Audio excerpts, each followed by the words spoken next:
So good morning, everyone. My name is Kelly Nye Langerman, and I work here at the University of Minnesota, and I am pleased to have you join us today for the next webinar series called Organizational Investment in Job Development, Making the Business Connection. We have two wonderful guest speakers here today who will be joining us and talking about their experiences, and I'll introduce them here in just a moment. Unfortunately, my colleague Jeffrey Nurick was not able to join us this morning. And usually Jeffrey has done an excellent job in sort of introducing the topic and framing why this webinar series was developed. But to give folks a bit of context and background, the Make Work Part of Your Plan video and webinar series was a partnership between the Research and Training Center at the Institute on Community Integration and our partners at the Minnesota Department of Human Services Disability Service Division. And the purpose of this series was to create spaces to have conversations and share information about promoting competitive integrated employment for people with disabilities. And each of the sessions that we've had, this will be the seventh in a series of 10, just talking about different perspectives, different experiences, some folks here from Minnesota, as well as some of our guests from other parts of the country. And so I'm excited that we have two special guests with us today. Just to remind everyone what the objectives are for today, we're going to be talking about alternative business models focused on community employment. Jeannine and Aimee are going to be highlighting practices that lead to competitive integrated employment and have direct connections with community businesses. They're going to speak to some of their experiences about making that business connection and supporting direct hires, and that they're going to be spending some time talking about developing their workforce of employment consultants. So job developers and employment consultants have the best skills in working with job seekers, and they'll spend a little bit of time talking about and understanding the importance of creative thinking and leveraging individuals and families to support the job development process. So these are our two speakers today. Aimee is going to be speaking first. So Aimee Nelson has been working with people with disabilities throughout her career, specifically focused on support employment since 1998. Aimee specializes in school-to-work programs, ensuring that students with developmental disabilities graduate job-ready and employed. Aimee is a systematic instruction trainer for the employment organizations for the Washington State Certified Employment Professional Program and the Oregon Employment Learning Network, or OELN. Aimee has a degree in psychology and criminology and a minor in human and family development. And so Aimee is joining us from the state of Washington. And then my other colleague is Jeannine Pavlak, who is the Executive Director of New England Business Associates, a community provider committed to assisting individuals with disabilities to maintain competitive, integrated, and self-employment. Ms. Pavlak has worked in the disability employment field for over 27 years and has assisted hundreds of individuals with disabilities to become successfully employed. She has been awarded the Massachusetts Leadership Award for her professional achievement, vision, and direction.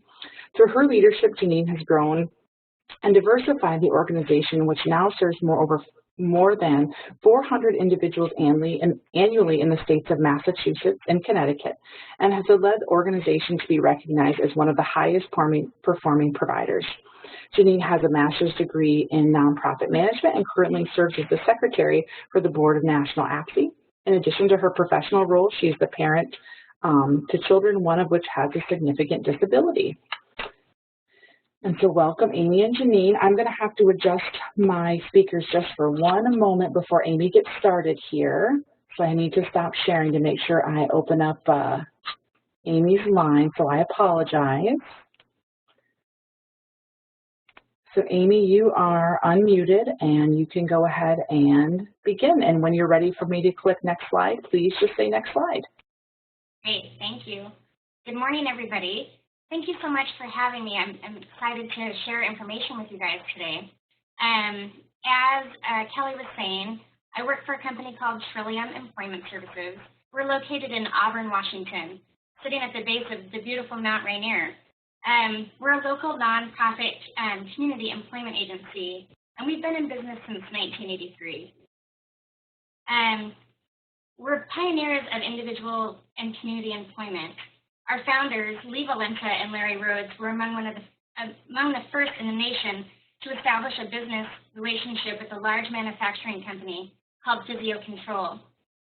We had a grant with the University of Oregon to help prove to the nation that people with intellectual developmental disabilities could do complex manufacturing tasks. We still have a relationship with that business today.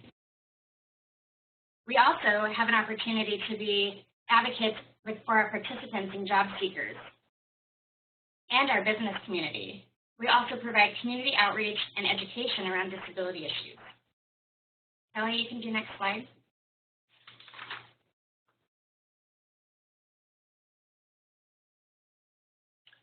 So what do we do? Well, we help businesses recruit, train, and retain employees with intellectual and developmental disabilities. As you can see, it's a nice flow chart. You can see on the left side that these are some of our business partners. And on the right side, it's people that we support that get the work that they love to do. It's a win-win situation for everybody. At the end of the day, it does make really great business sense. There are statistics out there that show that there's increased customer loyalty. Customers will return to a business when they see that the business is an inclusive employer.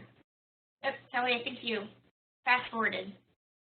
I did, Amy. I'm sorry. A couple folks are saying that they have some gray boxes on their screen, and so I'm going to just try to clean those up really quick for folks, so I apologize. Trying to figure out why they might have the gray screens in the background there. I actually was seeing that too. So, let's see. No, Maria.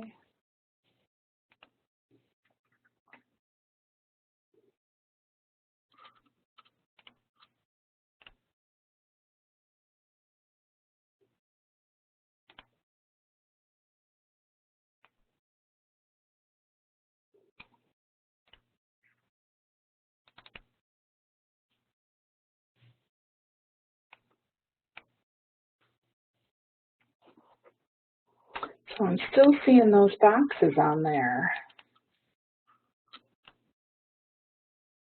I'm assuming that other folks are also seeing those boxes. Yeah, I'm still seeing it too. All right, well, I apologize, everyone. Give me just a second to close out a couple other things here and see if I can make it work.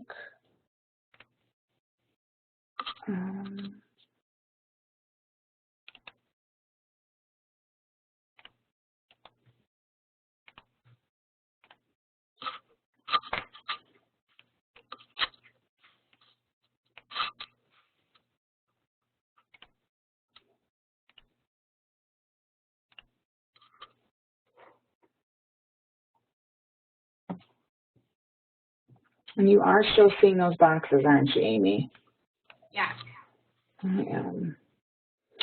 So, Amy, what I'm going to do, and again, I apologize to our audience members, I am going to pass the presentation over to you, and that means that you will have the ability to move the slides, and we're going to try that and see if that helps clean up the, so do you have a copy of the slides in front of you there, Amy? Not yet. Okay. Let me see here. And again, I apologize, everyone, for the slide issue here. Let's try it this way and see if that works. No.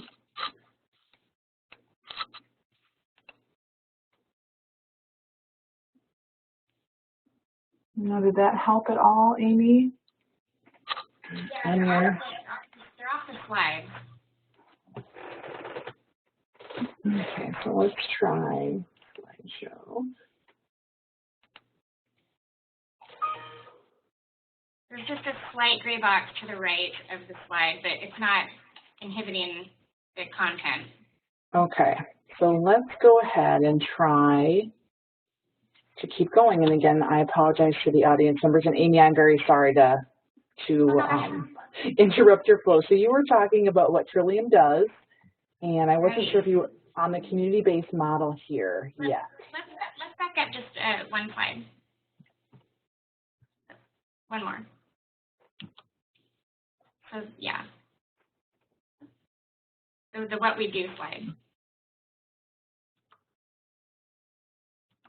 That's interesting. Now it's not letting me back up my slide. All right. So let's go. Escape. So we want to be on the what we do slide here, and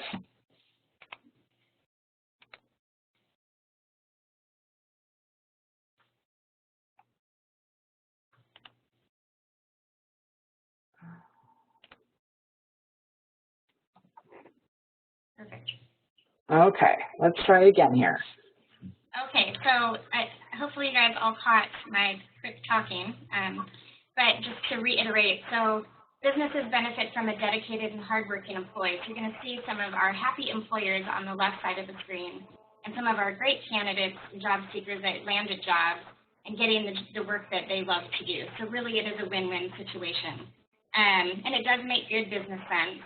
It increases customer loyalty. There's a lot of statistics out there that say that customers will return to an employer or a store when they know that it's an inclusive employer.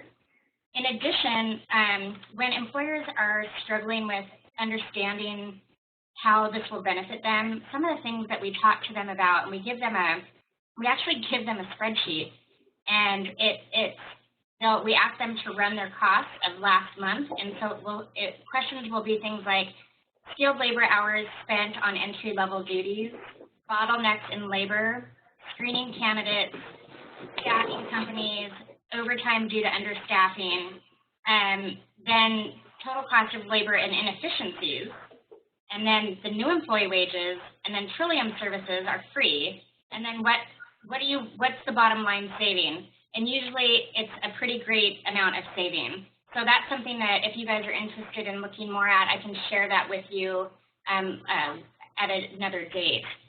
Yeah, thank you for advancing. So our business model is a community-based business model. It's the only model that we've had since we've been established in 1983.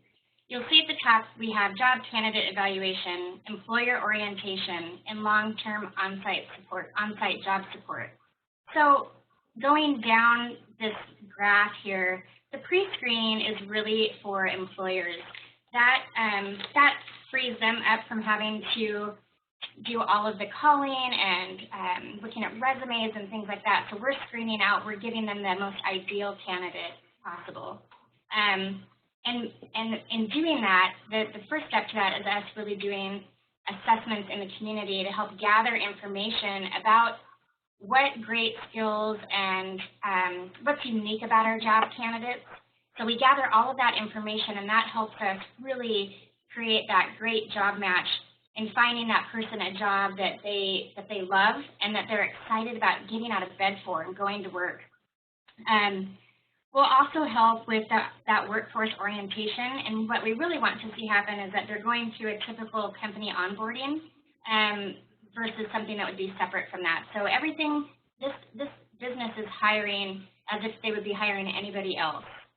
The employer orientation, there's a lot of upfront things that happen before we get to talk to the employer. We do things that are research-based. So we do a lot of pre-call planning, which is researching who the decision makers are, figuring out what it is about this business, how are they community members, all the things that are unique to them. So when we get in to have a meeting with that business and that decision maker, that we're able to talk their verbiage and their language versus talking a social service language, because that usually doesn't fly super well with an employer.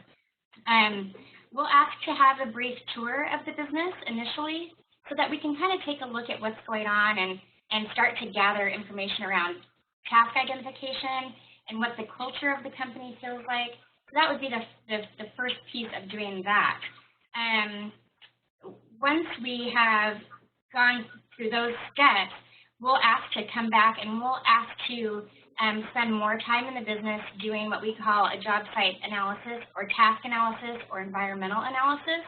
They all kind of they're different, but they're the same thing. Again, gathering information about how to do the job, what's involved, what are the job responsibilities, you know, who are the key players, who are going to be the key coworkers. We're looking at anything from how cold it is in a business to the lights flickering. That's the environmental piece. So it's really making sure that you have enough information that you're putting your candidate into a successful situation versus the opposite of that. Employer training, a lot of the time an employer, it might be the person that they're hiring with an intellectual developmental disability, it might be the first time that they've done this, and they may be terrified. And that's a pretty normal feeling. So we'll come in and we'll help kind of get them up to speed, talk about what best practices are, and bringing a new employee on board. Perhaps we need to do a diversity training just to get everybody on the same page on what it's going to be like. In addition to that, we do the initial on-site employee coaching. The big perk about having a company like Trillium in the mix is that we are offering to free their staff up from having to do any of the training. And that will, so we come in and we help with that initial training, and we are on site until the person is working independently and the employer and meeting the business's standards. And so once that has happened, then that's when we kind of start fading out a little bit. Now, fading out doesn't mean that we're like, see ya, goodbye. It just means that the person is doing so well on their job, and the employer is so happy that they know that the person can work independently. So once we get to that point, then we are going to provide the long-term on-site job support. And that is the commitment to the business and to our customer or candidate to make sure that everything is maintaining at the level that we all had agreed on. Another thing is that we want to make sure that the customers are both satisfied. So we'll do customer on both sides. We'll do business and candidate, job seeker surveys to make sure everybody is where they want to be. We also may have to do coworker training. So maybe a new coworker comes on board, and they might be somebody that hasn't had an experience with somebody with an intellectual developmental disability. And so we'll provide some specific training specific to their needs around that.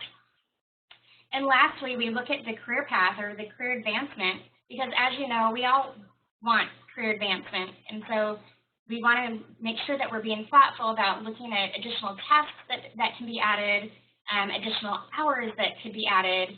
And in the event that they do want a new job, that they've grown out of their first job, that we're going to be able to go back in and we're going to provide that service to them and help them find a new job that's going to bring them joy.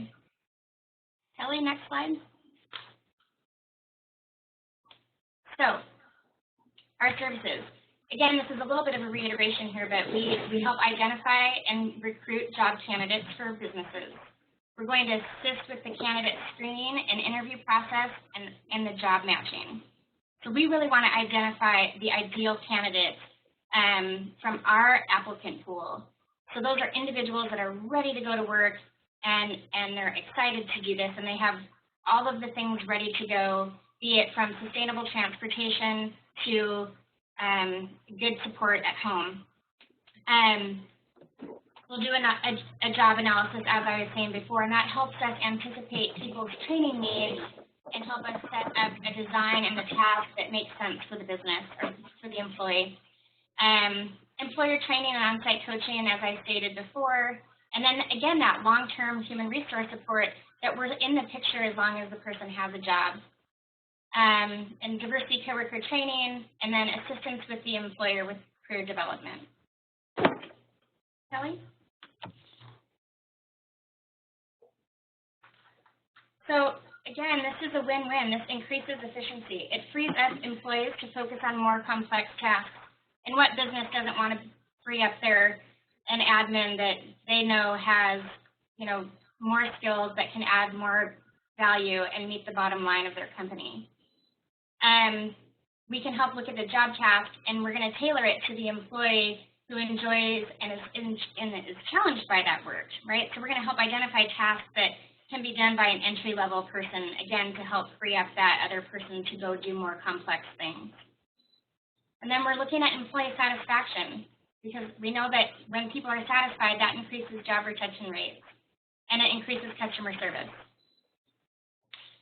Kelly? So I threw this in there because I think it's important to just look at what the track record is of community-based employment. And I know that this is specific to Washington State, but just an example of the success rates that we're having, that there's a proven track record in placing job candidates. So we've supported over 300 employees working for, whoa. Kelly? Yes. That was weird. Can you see your slide? Yeah, sorry, my screen just went totally black. Sorry, everybody. That was strange. So we've supported over 300 employees working for employers in these 4 counties. When Trillium first was established, we worked in 1 county, and that was King County. And there was 5 of us, which included me and our director. And so now we're in 4 counties, and we have over 60 staff, which is a lot of growth, and it can be really scary for service providers to grow that quickly, but it has been one amazing adventure. 89% of employees are in the same job 1 year later, so that retention rate speaks for itself. That's a high percentage rate for job retention. And then, again, we want to be looking at that customer satisfaction. And so in 2015, when we did our survey, 87% of the employers reported that Trillium always responded in a timely manner to the employee issues, and employers were satisfied with their monthly customer service support. So, you know, I throw that in there. I know it's specific to Trillium in Washington State, but it's an example of how well community-based employment can work. Next slide. So, benefits. So, you get the right person, you find the right job. Again, making the right job match is going to be the key. If we don't gather enough information in that first stage, that discovery and exploration piece, then we're probably going to miss the mark, and we're not going to, that's what we call placing and praying. You know, you place them and you're like, gosh, I sure hope, I'm praying that this is going to stick. But what we want is that to gather enough information initially so that we do make a really great job match for the candidate and the employer. People with developmental disabilities become tax-paying citizens. So they're also consumers at this point, which is what adds value to all of our communities. It maximizes the employees' skills and contributions. It brings flexibility to the workforce. It improves teamwork and enhances work culture. And I have firsthand experience with this of being at Trillium for 18 years, and that business that I was talking about, Physio Control, that business enveloped the supported employees that worked there, and it literally shifted a very static environment to a vibrant environment, and it was partially due to their new employees that they had. And when a lot of those employees retired, it shifted that company culture and that workplace culture. I'm not sure if you guys utilize the work opportunity tax credit, but it reduces the first year's taxes up to $2,400 per eligible new hire. And again, the employee has to be eligible for the employer to receive that tax credit. And then cost-free assistance for recruitment, training, and ongoing support. So our services are free to the employer. Kelly? So how do you get people to be able to go out into the field and do this? Well, you have to recruit high-performing staff. So Trillium has a 4-step interview process. Our initial is, obviously getting people's resumes and cover letters and, either weeding out the people that aren't looking like a good fit on paper, but for the folks that are, we'll do an initial phone interview and ask them a handful of questions around why they're interested in the job and, why they feel that they're qualified to be in a teaching environment and also working with businesses, questions to that effect. Then they'll come in for a formal interview. And again, just more questions, an overview of Trillium services. And then the third part is where they go out and they actually will shadow one of our staff for an entire day. Well, the idea is that it's going to be an entire day. So they'll go out and they'll have a chance to see firsthand what it's like to do the job. And so they may be watching staff go and meeting with a business for the first time. They'll also go and they'll meet with many of our job candidates, and they also will be able to go and see people working that we've placed. And so it gives them an idea of what it's going to look like. And it also gives us a snapshot of, because of course, people are at their best in an interview, but it gives us a snapshot of how they're going to interact with businesses and also with the folks that we support. And so after that's over, we come back as a group, and whoever met the person will sit in a room and we'll talk about all the things that were awesome about the person or some of the things that we'd be in a teaching moment around. And then we do a final interview and job offer. So that's kind of our step in getting people there. And then how do we onboard them? How do we onboard those and train those high-performing staff?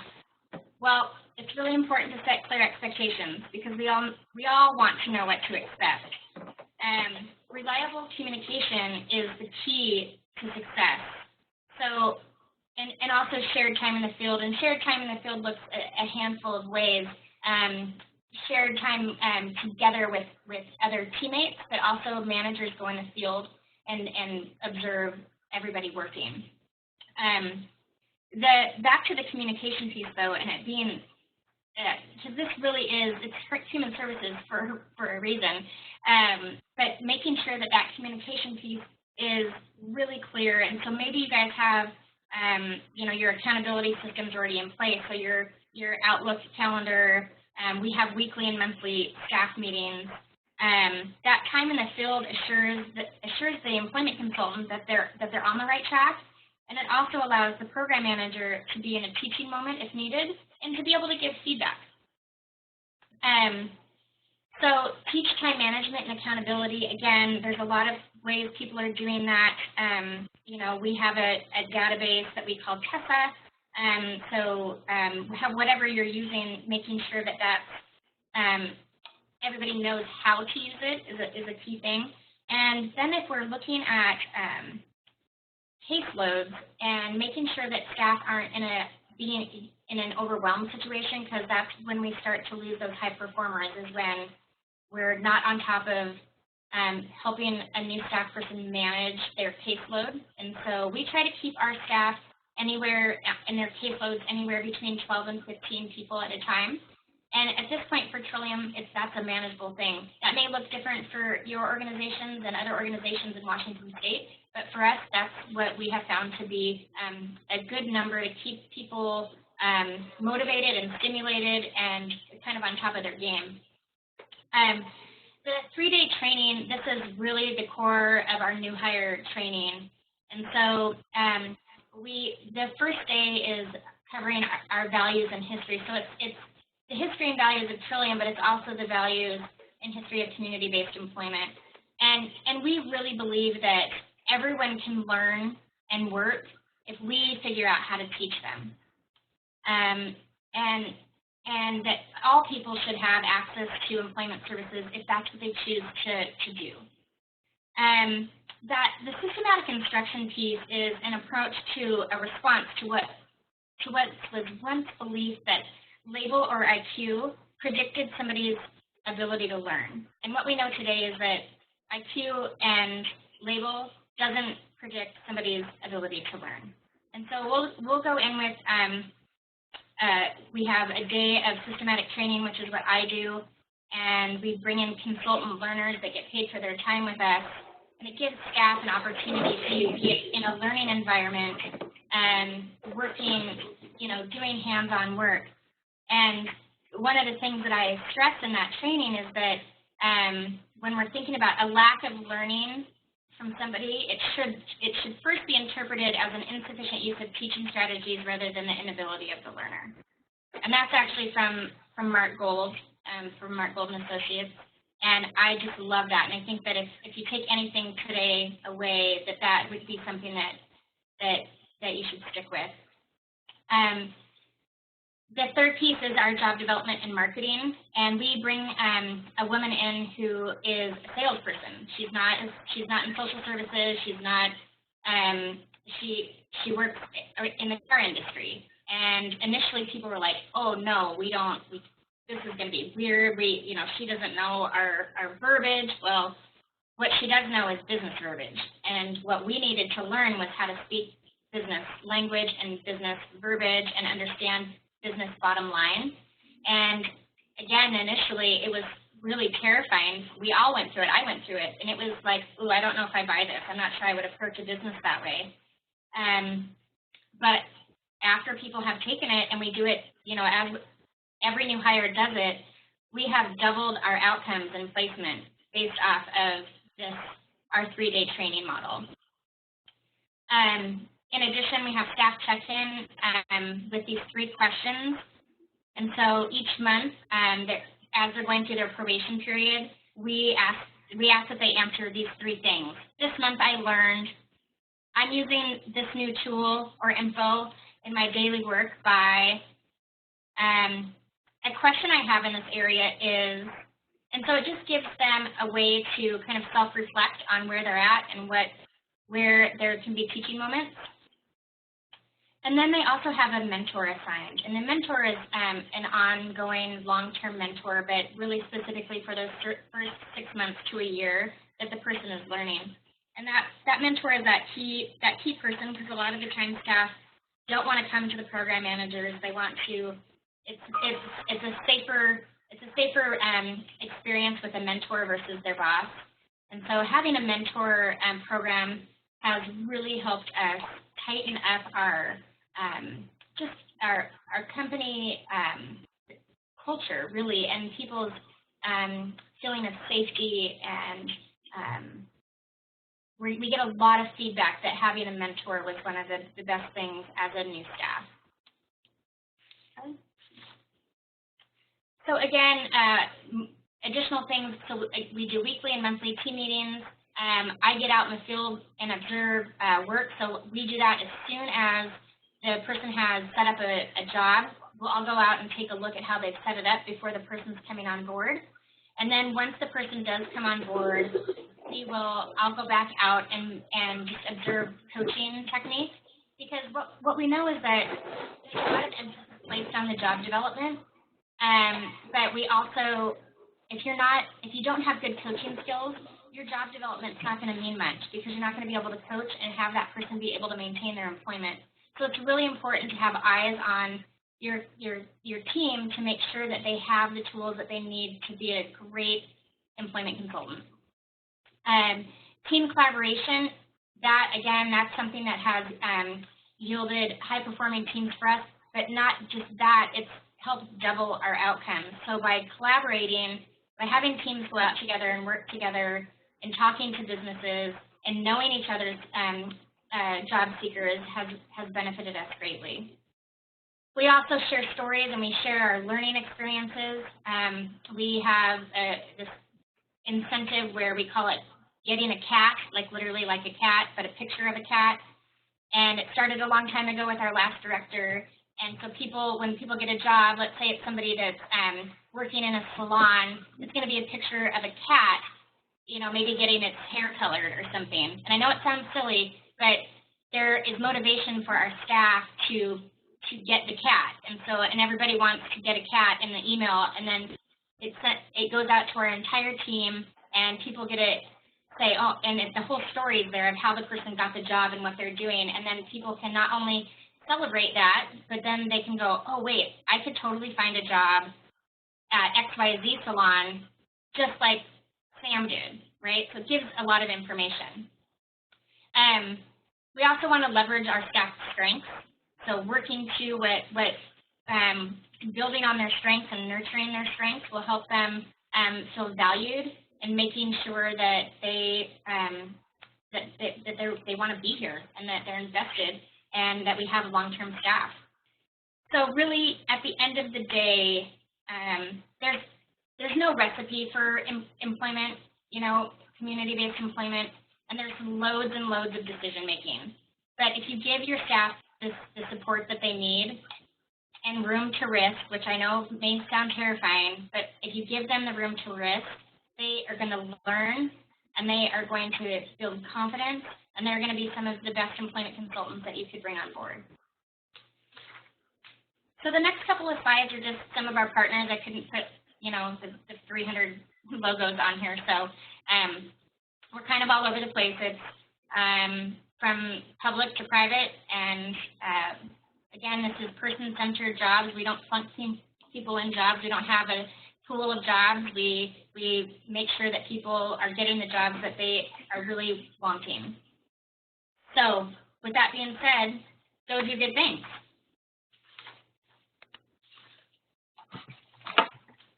Thank you so much, Aimee. I'm going to mute your speaker here as I bring up unmute Jeannine. And thank you so much for sharing. If folks have questions for Aimee, we'll take them at the end, and you can chat them to Dane, is my other computer here that I'm working on, so you can chat them there. So Jeannine, I have unmuted you, and Aimee, I believe I have muted you. Yes. So I'm going to go back to sharing the screen here.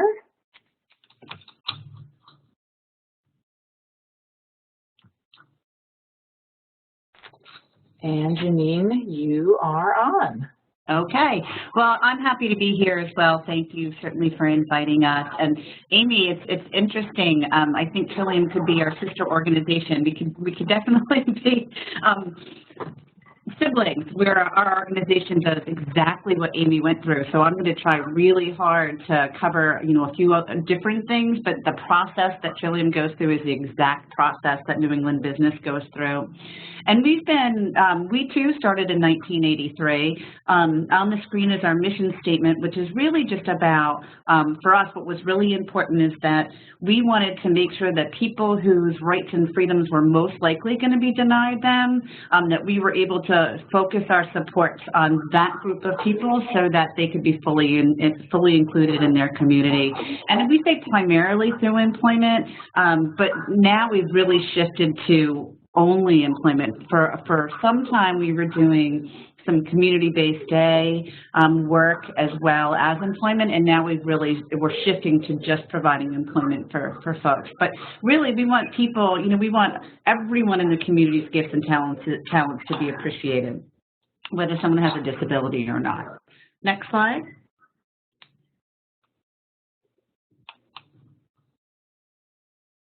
As I said, we were incorporated in 1983, so we've been around a little over 30 years. And for some reason, my slides cut off on your end. I do see that too. So it's missing like the first letter or two.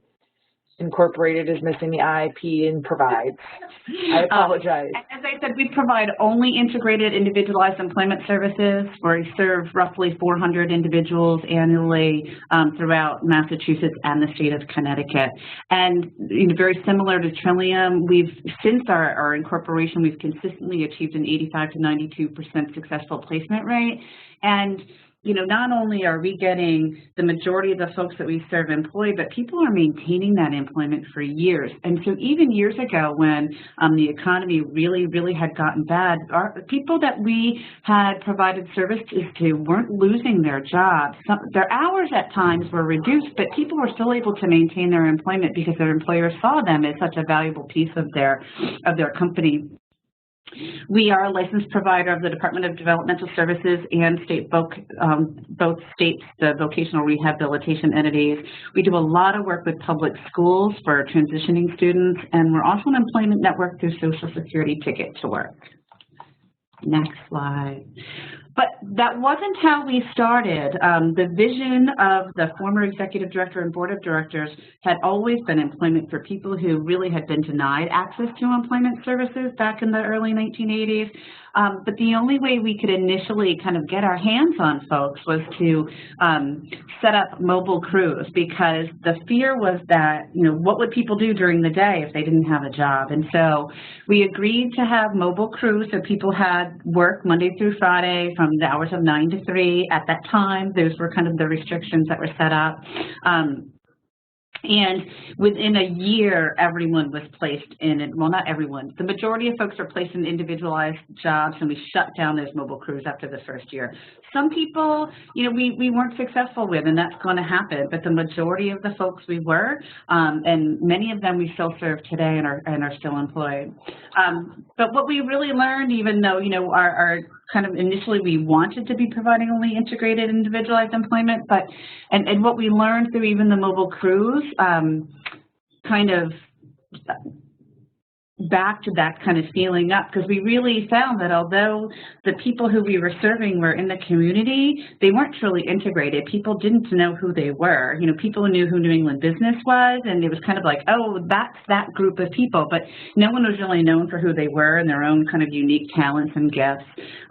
Opportunities to be with peers without disabilities certainly wasn't existing, and relationships weren't being developed. And so, again, from, the initial opening of our doors, our agencies had a strong belief that everyone, regardless of disability type, can be successfully employed within their community.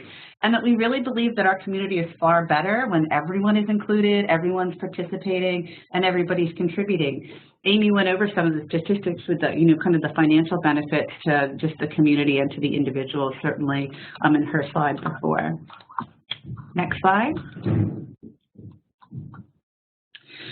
And so for us, the obvious again, why employment? When we first incorporated, it wasn't that, we thought other services, community services weren't important, but there was a strong belief that employment we felt that if we provided employment services, we would make a greater impact on someone's life to really be part of their community. And some of it, is really obvious. Certainly the opportunity to earn an income is certainly really important. If you think about even just for yourselves, work gives us a purpose and gives meaning to our day. It gives an opportunity to be included and fit in. It also, kind of takes away all of the negative stereotypes that oftentimes are put on people. Certainly if someone's employed, they can't be a child, or they can't be, all the other labels that are put on them. They're an adult and they're working alongside other people. And employment defines who we are. Every time I go anywhere, I think the first question asked after my name is, oh, what do you do? Where do you work? And so certainly employment gives the folks that we serve, people with disabilities, that opportunity to have that, kind of defining answer as well. And lastly, the opportunity to make friends, I really can't underestimate. When I think of all of the people that we serve, those relationships, community relationships, has really made really the biggest impact on folks' lives. Next slide.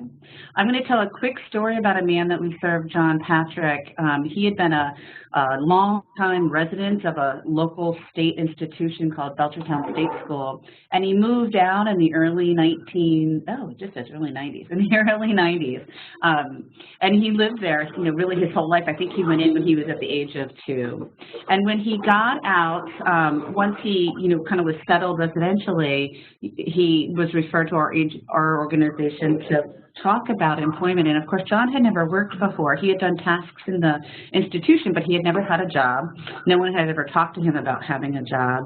And so when we started really working with him and, kind of doing a person-centered plan with him and really going through discovery, he talked a lot about wanting to help other people who were getting out of the institution, because he felt like although he had support, none of his paid supports could really identify with his experiences and what it was like to be coming out in the community for the first time. And so he really wanted to work with others that were coming out of the state school to help them kind of, reduce their anxiety, feel comfortable, kind of, pass on lessons learned kind of thing.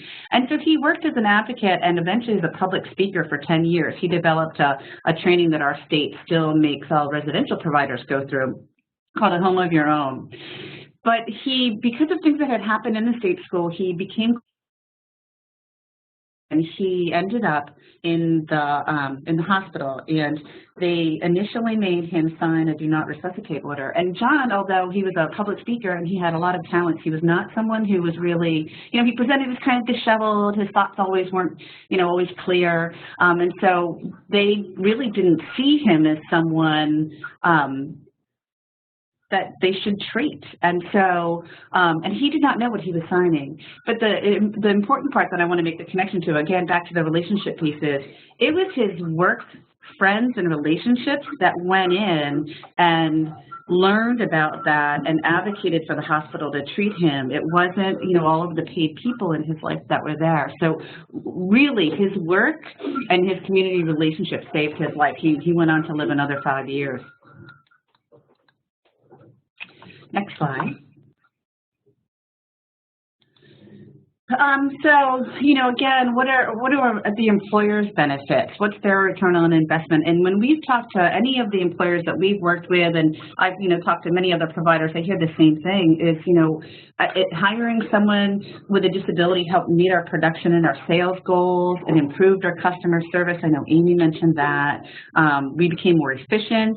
We were able to free up staff to concentrate on other essential tasks. A quick story around that, we went in and did a job analysis of a large organization in Connecticut. At the time, it was called Hamilton Standard, and we spent quite a bit of time talking to their administrative staff and their management staff, looking at, you know, kind of what would be helpful, what would increase their efficiency, what would save them money, you know, kind of how could we best serve that particular company. And we found that the sales orders that were coming through, these are, of course, are large, you know, plane parts and things like that. So there was a triple copy, you know, the part comes in, it goes to, you know, be serviced.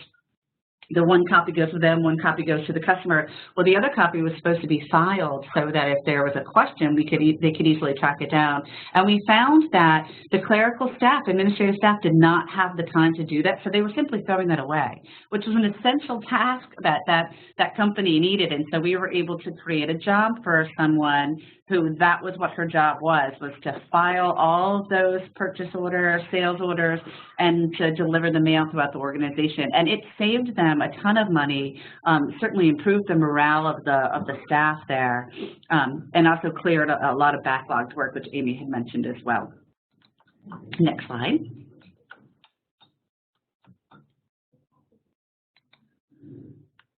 Actually, I'm going to jump through before I talk about Shane. I want to just quickly mention the importance of networking when we're looking at businesses and we're working, you know, to identify businesses and companies in our communities.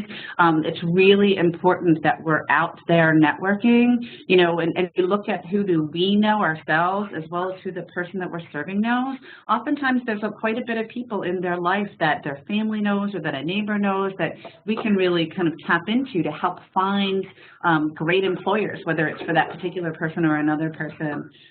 We make sure all of our staff are attending networking events. And the key point is we really know what the employer's needs are. So we're not asking them to help us. We're there to help them. We're there to help them recruit staff, save them money on recruiting of staff. We're helping them, as Aimee said, you know, complete their work more efficiently, and it just makes good business sense. And so the story on Shane, he's a young man who has autism and he's mostly nonverbal. And when he was first referred, he had come from a workshop where he had quite a few behaviors. And so people were really kind of afraid of him being out of the workshop. But Mom was a wonderful advocate. She was just concerned about him being in that particular environment where he was. And, you know, we had lots of, you know, we're going to have to provide 2-to-1 staffing for Shane, blah, blah, blah. And as we got to know Shane and what he really liked to do, we were able to find opportunities, work opportunities in his community that he could really contribute, you know, and show off his strengths that he felt really good about doing and that he was really excited to go to every day. And so now he works 3 different jobs. 3 different jobs is better for him than one job just because he needs that break in between. But he also communicates with his coworkers through an iPad and participates in a weekly peer group. And so when I look at Shane, when he was first referred to now, he's a completely different person person. You know, he doesn't exhibit the behaviors that he did. I know his mom had said for the first time, you know, he's 26 now.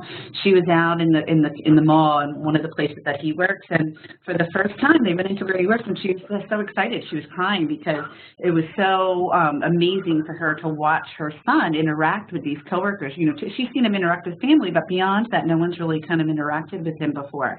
And so that was, you know, such an exciting moment for Mom. But he's been quite successful. All right, next slide.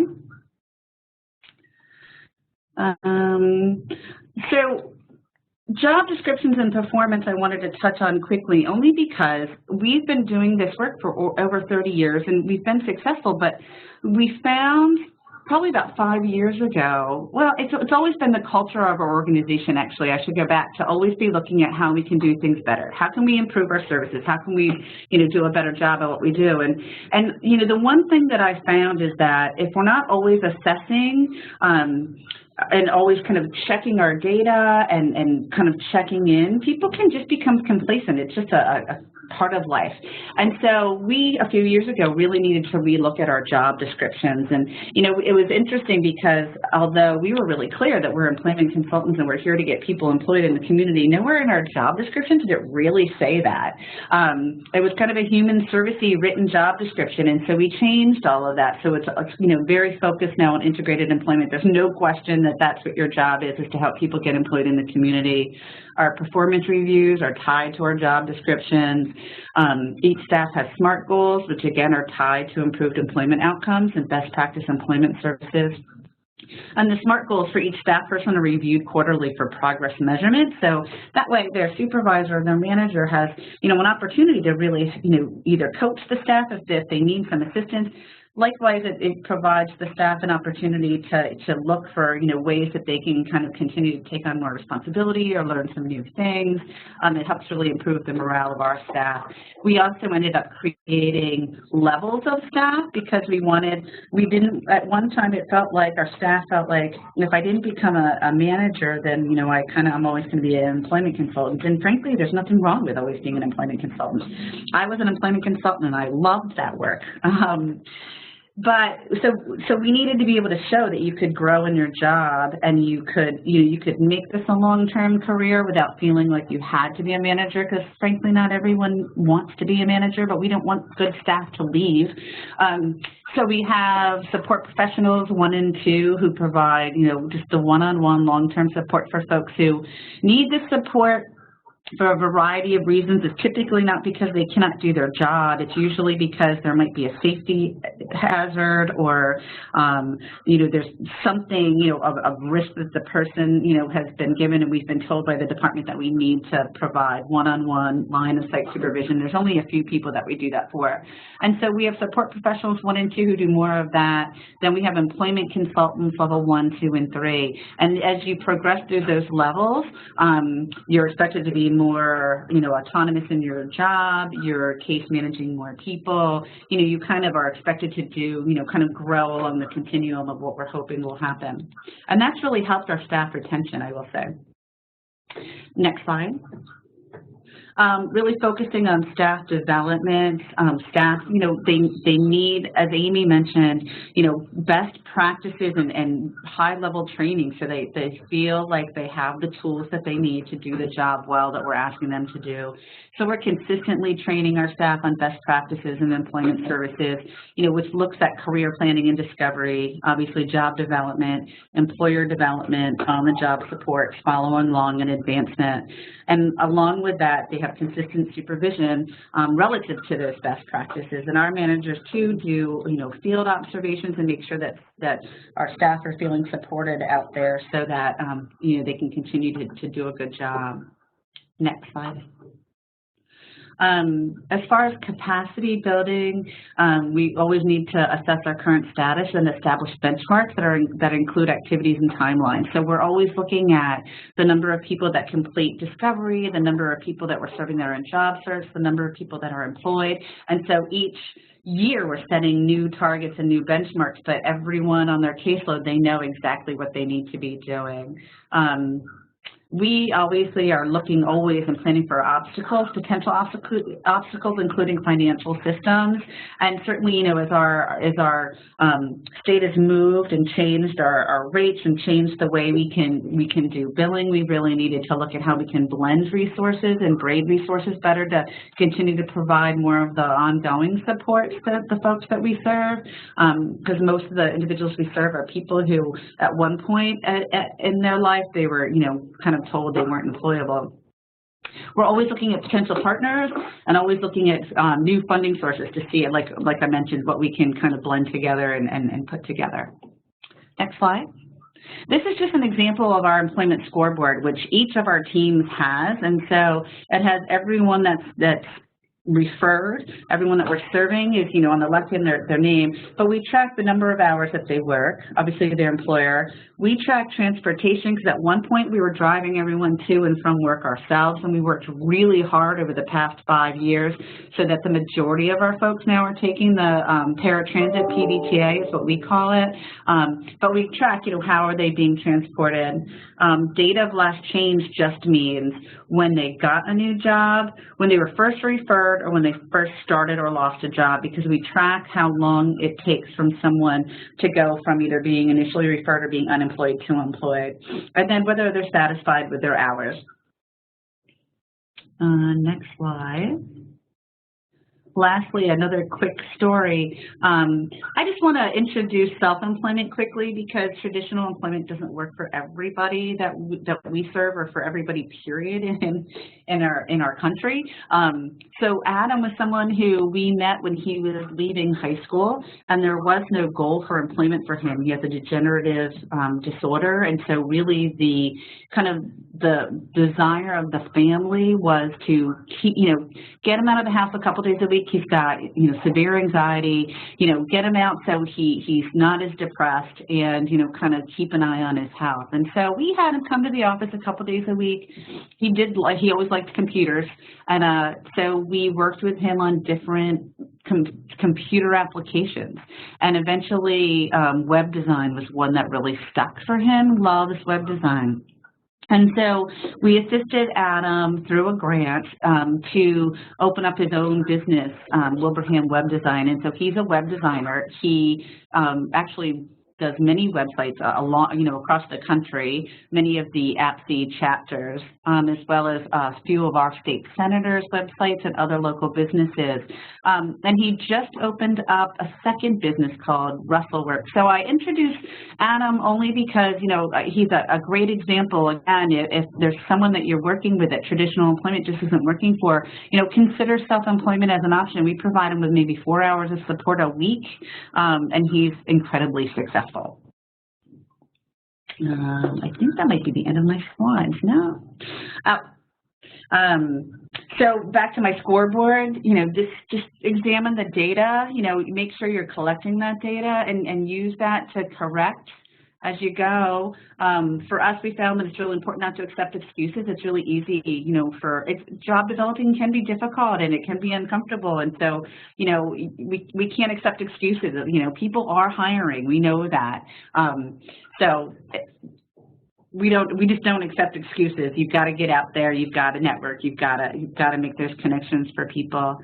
And if people aren't getting jobs, then, you know, we need to look at what needs to change. You know, do staff need more training? Do we need a new approach? Or do we need to look at our organizational culture?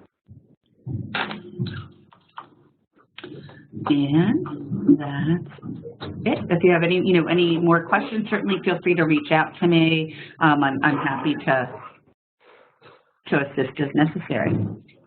Well, thank you, Jeannine, and thank you, Aimee. This is Kelly, and I'm going to stop sharing my screen here now, but we are going to stay on the line for a few more minutes to do some chatting about some specific questions for the presenters. So let me make sure I turn on Aimee's microphone as well. So the first question that I have seen here come through, and you can chat your questions to myself, to Kelly and I, was about what do people do during the day when they're not working? One of the questions that we have both from families and service providers is that it's wonderful. Many folks want to work in the community and have jobs, and we recognize that jobs don't always happen from 8 to 5.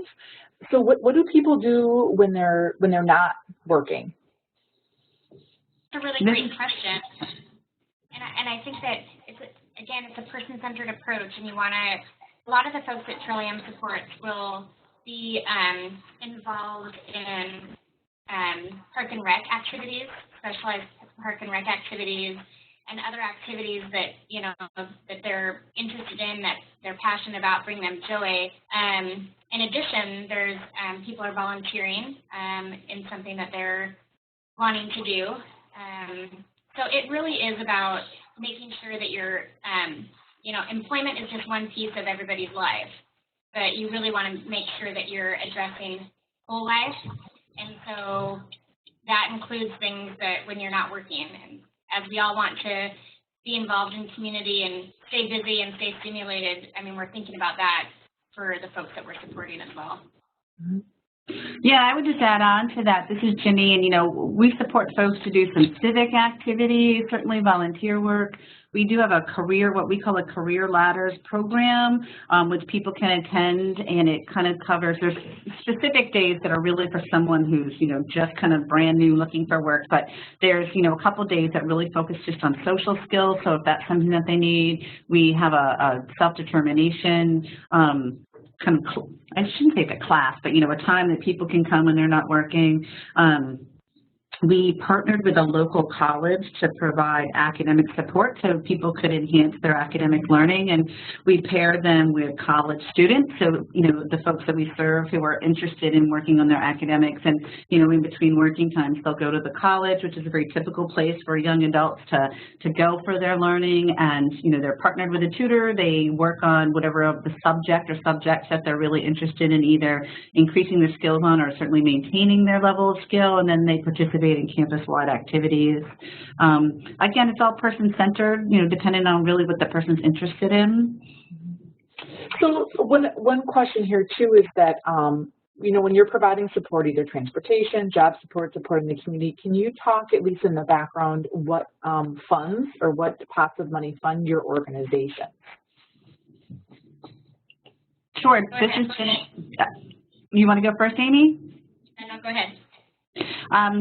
We receive services through our Department of Developmental Services in both states and Voc Rehab, and so oftentimes we can use both of those resources at the same time. So VR might provide funding specifically for, let's say, job development, where DDS might provide the support for kind of more day activity stuff while the person's looking for work.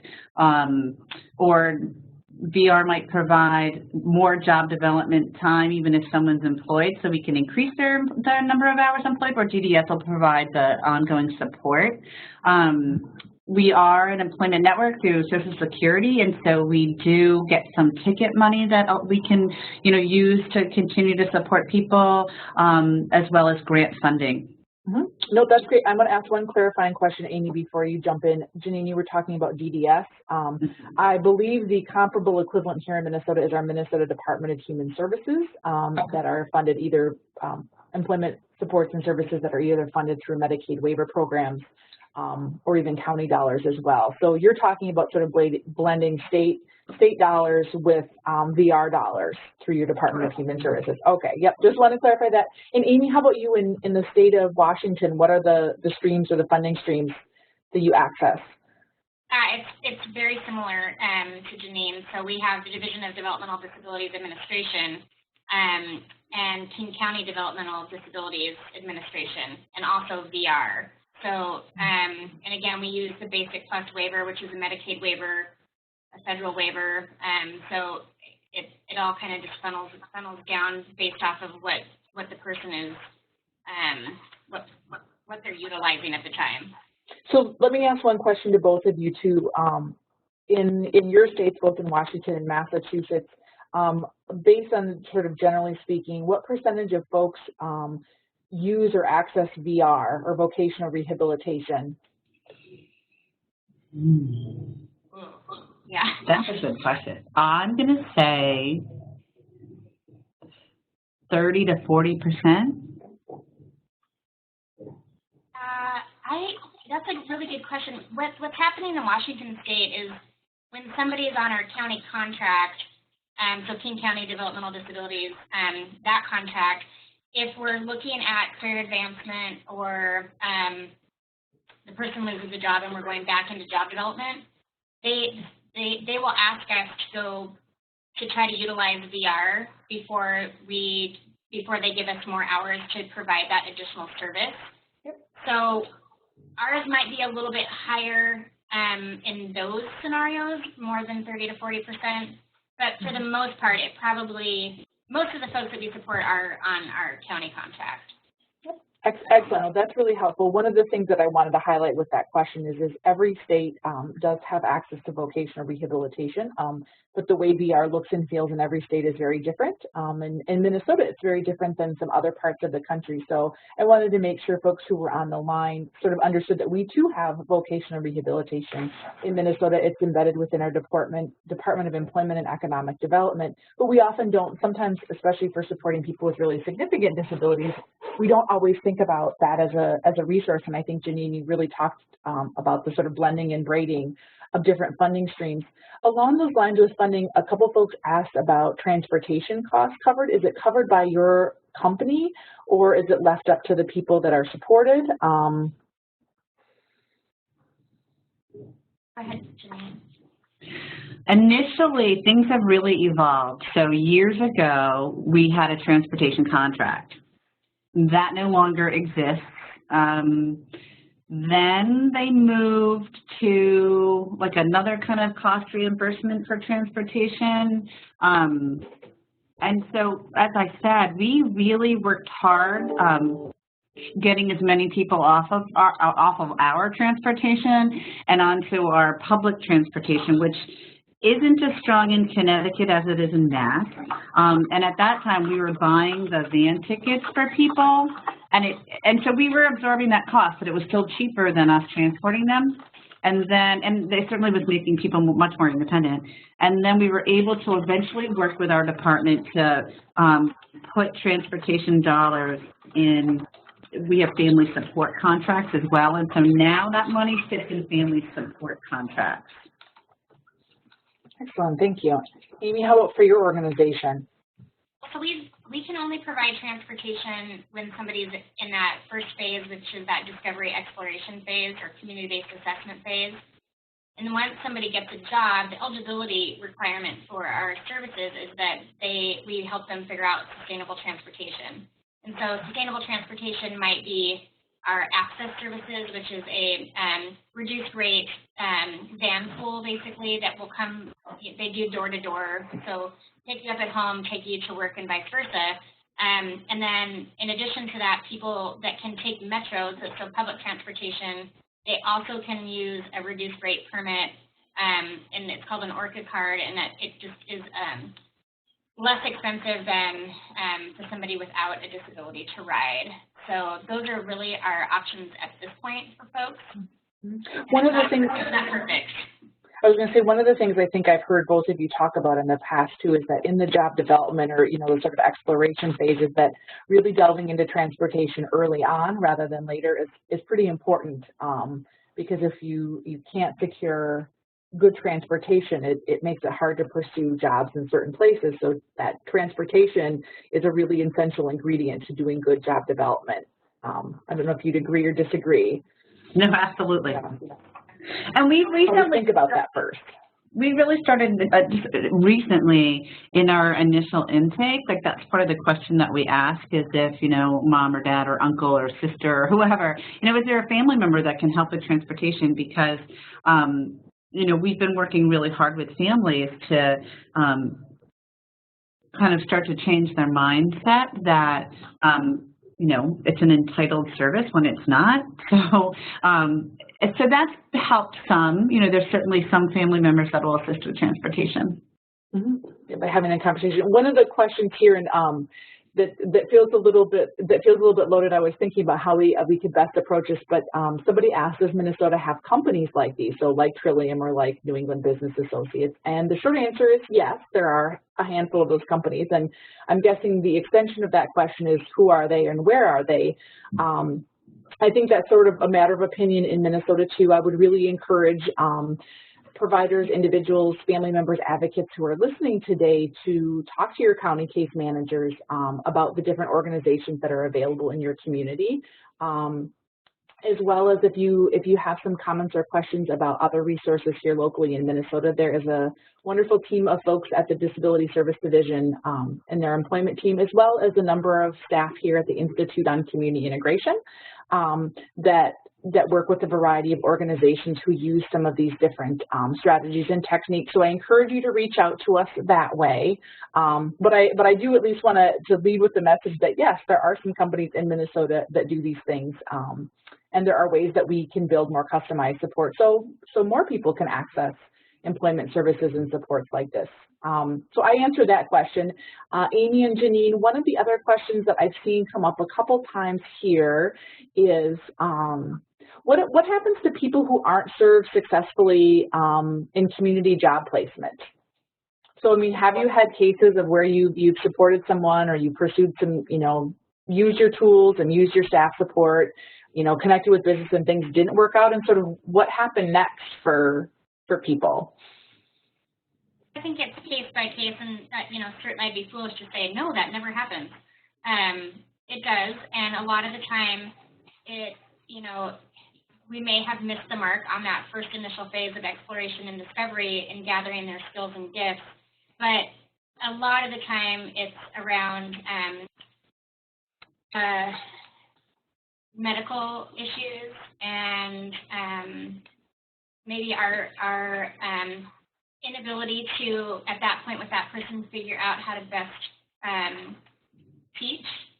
And so there may be scenarios and to that effect. But it's kind of all over the map. We're certainly not in the business to terminate services just because we can't figure it out.